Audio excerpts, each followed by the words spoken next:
Merry meet, my lovelies. For the first time, and this is open to all of you as well, I've had a request. In my emails, I regularly send out, I say regularly, if you're on the email list, you will get them. But I've had a request I put out there that when you get through a particular book or when you reach a particular email, you get offered to have your name written in Nordlicherwald, which is Wolflock's language. I made this language. Okay, no, I listened to this language. I learned this language through the channels that be. And it has a different alphabet to humans. I don't know. Wolflock's human, but they're on a different planet, so does that make them aliens? So, the very first person to ask me to write their name in Nordlicherwald. So today, we're going to be talking a little bit about Kelsey's name. Did you know that it is an Old English name and that my ink cap is stuck? And that it came from the island. Now, I'm going to mispronounce this because Old English is really weird to pronounce, but it came from an island called, I'm going to say, Canel. It's C-E-N-E-L. And that meant fierce. So it was Fierce Island or Island of the Fierce. There's another translation where it is C-E with the line above it, O-L. And I'm going to say that is pronounced Kel. And then it's got S-I-G, and the G's got like a little line above it as well, E. And I'm going to say that is pronounced she. Or, C. Kelsey. So it's C-E-O-L-S-I-G-E, Kelsey. And that meant it meant ship, Kel, and sea, which was victory again. So we've got some nice words in there. Right. Look at this. So, because this is chunky now, it doesn't fit in the little bottle, and I can only pick up a little bit of ink. So, that was what Kelsey's name originally meant. Today, I'm going to be writing it in Puantilian, and I'm going to translate it directly from English letters to Puantilian letters. And I'm not sure, you may not be able to see me write it very well. I don't want to move my setup. It took me ages to get it right. Okay, so we have the equivalent of a K. Man, it's been so long since I've written this. Now, if you want me to talk, and then we've got an E. If you want me to talk about your name in Puantilian, then please let me know, because I would love to write your name for you and show you how it's done. That one. And then we've got a big loop for where the equivalent of the S goes. We've got another E. And then we have my funky Y. Oh no. There we go.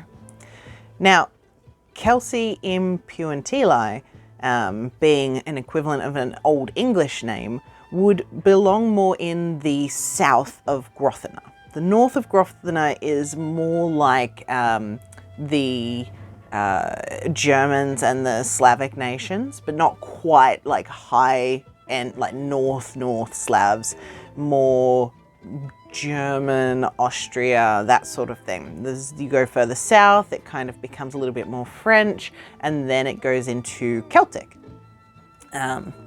There's different areas for the equivalent of Spain and that sort of stuff, so don't worry, you didn't miss out.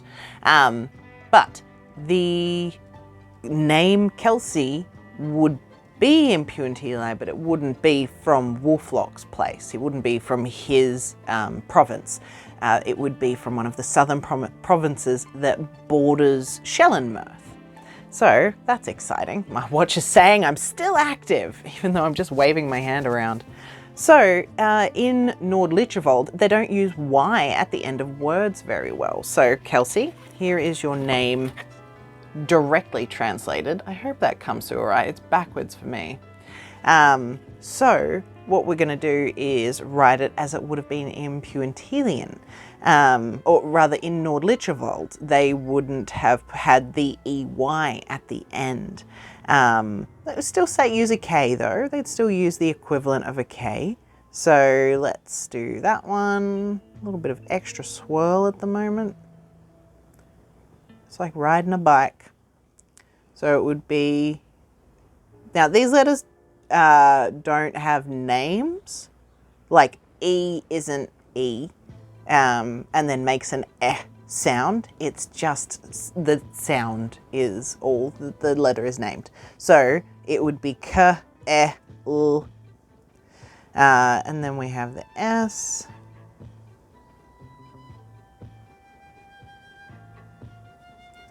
And then we would just have an I. Let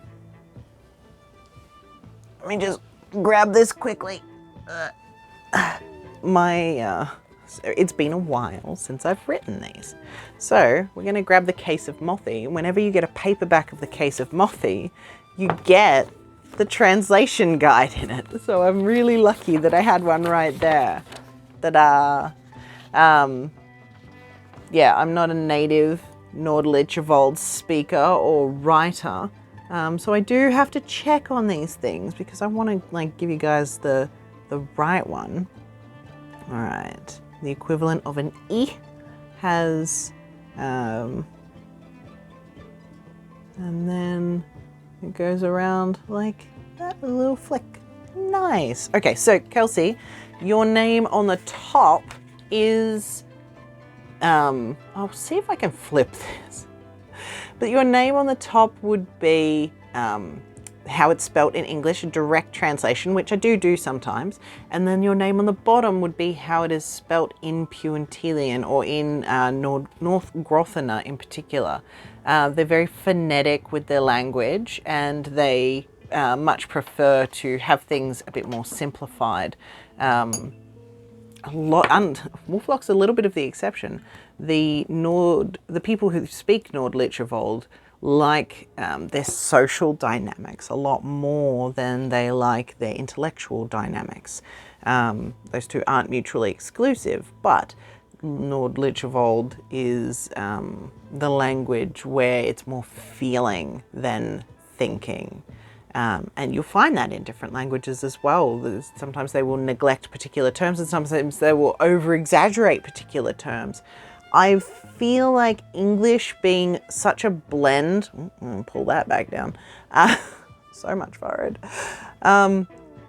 English being such a blend of languages gives us a fantastic resource for being able to talk about all different topics really well. But I do think that you'll find there might be, I would consider it a feeling language. What would you consider it to be? Because all of our intellectual aspects kind of get nicked from Latin directly. Maybe all languages are feeling languages. I've just noticed that like the difference between like Mandarin, German and English, so I used to be conversational in each of them, and Indonesian, and like I also used to speak backwards frequently. So I would not consider myself a polyglot though, because I cannot think of how to say more than a very few basic phrases now. But when I refresh, I'm all good. So yeah, in my lessons between these languages, I found that maybe Chinese doesn't have as many, like Mandarin doesn't have as many words for feeling things, but they're very, there's a lot of stuff for food, which I appreciate. Yeah, anyway, I'm going on to a ramble. Kelsey, I hope you have liked how your name is spelt in Nordlichterwald. This is how you would spell it directly, and this is how Wolflock would have spelt it if you hadn't spelt it for him.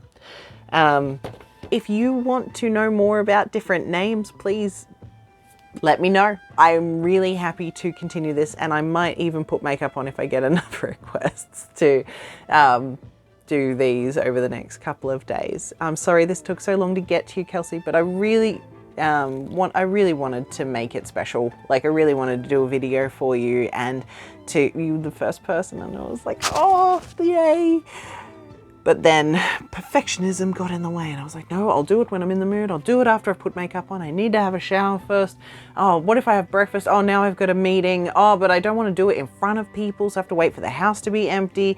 And I just got very uncharacteristically shy on this. And then I sent Mum a message and I was like, let's do breakfast, but first I'm going to do this video. So here I am. Ta-da! Life of an author.